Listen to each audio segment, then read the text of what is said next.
Welcome everyone to the only credit repair challenge you will ever need. And the reason why I say the only credit repair challenge you will ever need is simple, right?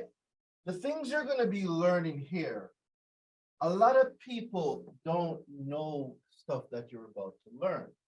And when we talk about getting an 800 credit score, right? This is the goal for everybody, to get to that 800 point or better, right? So as we go into that 800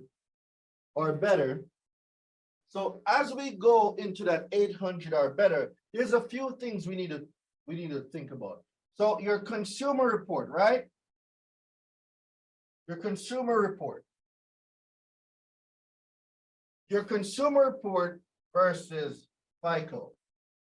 And the reason why I say your consumer report versus FICO is because the industry uses FICO's algorithm as what? The industry standard. So we know that it ranges from 300 to 850, right? So that gives us what? 550 points. Now, this 550 points is broken down into a pie chart. This pie chart has categories, right? So there, okay.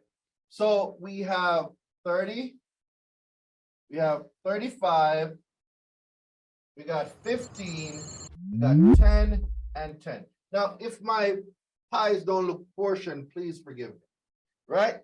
But everybody on here, when you hear 35, 30, 15, 10, 10, y'all should know what that means.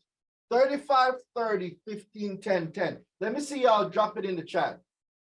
35, 30, 15, 10, 10. 35, 30, 15, 10, 10. I need you guys to memorize this. 35, 30, 15, 10, 10. Drop it in the chat. 35, 30, 15, 10, 10. So what this means is 35% goes to your payment history, right? I'm just going to use PH. Payment history.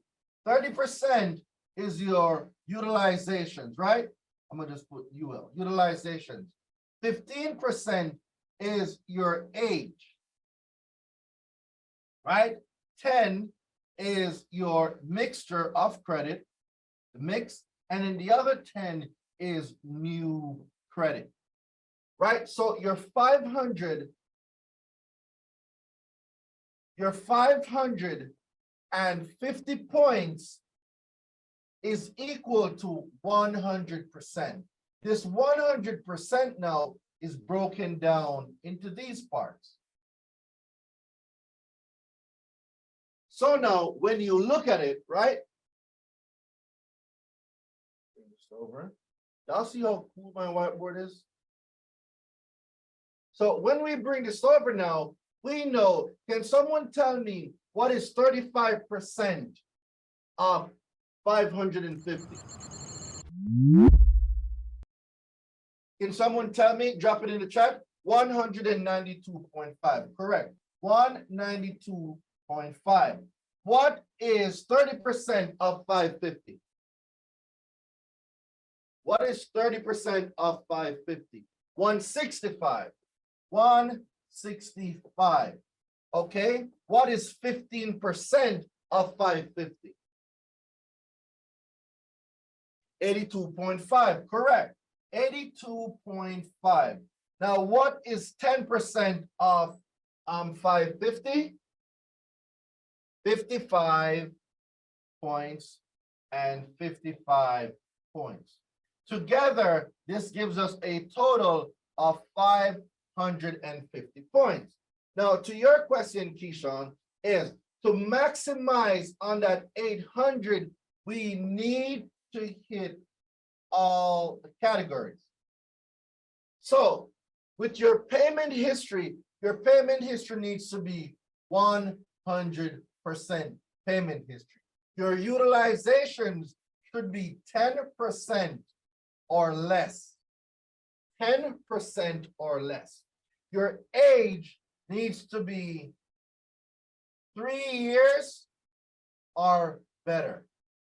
3 years or more. Your mix, you should have a great mix, anywhere from at least 7 to, I'd say, 12 accounts. And then your utilization should be 3 inquiries or lower, right? So let me make all of this make sense now. So this is where we talk about data points. Data points, right? Data points. If any of you ever looked on Credit Karma before, you notice how Credit Karma has it broken down. That is an excellent example of how your data points are. So your data points talk about your payment history,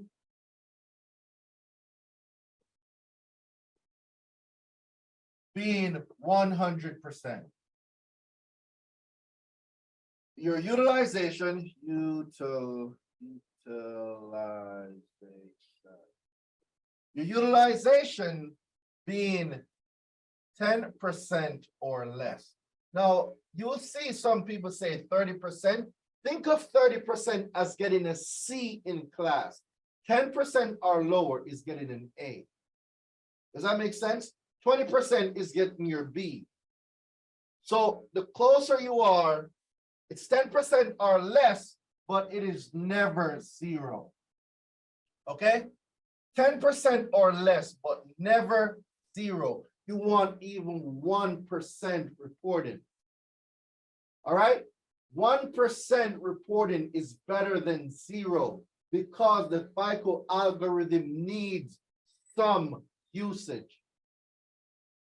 Not 0, it needs some usage, right? So payment history utilizations.